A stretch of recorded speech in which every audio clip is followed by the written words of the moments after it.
আজকে আমরা আলোচনা করব সংবিধানের প্রস্তাবনা বা প্রিয়াম্বল।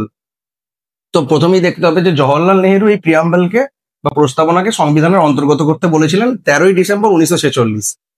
তিনি প্রথমবার বলেছিলেন। আর এই প্রস্তাবনাটির ধারণা নেওয়া হয়েছে ইউএস এর সংবিধান থেকে। ঠিক আছে, এবারে প্রস্তাবনাকে জওহরলাল নেহেরু অন্তর্গত করতে বলেছিলেন, কিন্তু অনেক বিরোধিতাও ছিল, সেজন্য কেস হয়েছিল। তো বেরুবাড়ি কেস 1960-এ সুপ্রিম কোর্ট অর্ডার দিয়েছিল যে প্রস্তাবনাটি সংবিধানের অংশ নয়।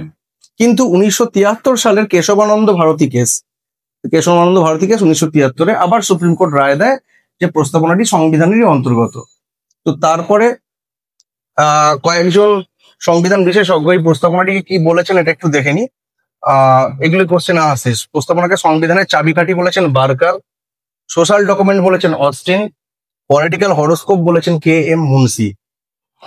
আর এছাড়া দেখতে হবে যেটা যে প্রস্তাবনা অনুযায়ী প্রস্তাবনা হচ্ছে সংবিধানের ইন্ট্রোডাকশন, যেটা মানে সংজ্ঞাটা কিভাবে দেওয়া হবে ভারতবর্ষকে। তো প্রথমে যখন সংবিধানের প্রস্তাবনা এসেছিল তো 3টে শব্দ ছিল: সোভেরিন সার্বভৌম, ডেমোক্রেটিক গণতান্ত্রিক, রিপাবলিক প্রজাতন্ত্র। তো এই 3টে ধারণা ছিল। পরবর্তীকালে 1976-এর 42তম সংবিধান সংশোধন, এটাকে মিনি কনস্টিটিউশন বলা, এখানে অনেক কিছুই সংশোধন হয়েছে। তো এখানে প্রস্তাবনাটাও সংশোধন হয়েছে। তো প্রস্তাবনা একবারই সংশোধন হয়েছে 42তম সংবিধান সংশোধন 1976। তো এখানে আরো 3টে ভাষা এখানে অ্যাড করা হচ্ছে।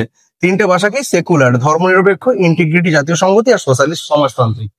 তো এখন সেই হিসেবে প্রস্তাবনাকে ভারতের যে সংবিধানের যে একটা সংজ্ঞা, তো ওইটাকে এভাবে লেখা হয়: সার্বভৌম, সমাজতান্ত্রিক, ধর্মনিরপেক্ষ, গণতান্ত্রিক, প্রজাতন্ত্র। আর জাতীয় সংহতিটা লেখা হয় না এর সঙ্গে, তবে জাতীয় সংহতি আছে। আর আরেকটা কোশ্চেন আছে যে সার্বভৌম যে কথাটা, এই যে ধারণাটা কোথা থেকে নেওয়া হয়েছে? ইউকের সংবিধান থেকে, ইউনাইটেড কিংডম।